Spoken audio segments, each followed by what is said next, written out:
initially abused at the age of 10, and that would have been 1968. Continued for a period of 5 years, lasting until 1973. Well, I created a huge void, obviously, after 5 years of being conditioned and groomed, involved with a relationship, for lack of better words. That's what was going on with the priest, and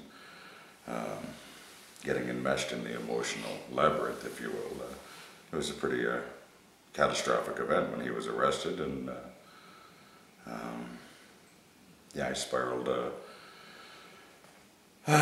pretty much out of control at that point, got into drugs, alcohol, all kinds of kind of outrageous behavior. And I mean, that's condensing a story that's much more complicated than that, and one needs to appreciate being 10 years old as a little boy ringing a bell in the church to being a 15-year-old who's been involved with all of the wrong things under the ruse of being the right things, and the confusion and the emotional, spiritual degradation that happens in that process. And what's happened to people like myself, it has been a crime, or it is a crime. So I think it's an important distinction. Well, I think that much more needs to be done with regard to outreach, aftercare, and resources other than just solving and settling lawsuits, albeit through awards or settlements. It doesn't end with an award. It doesn't end with a transaction through lawyers.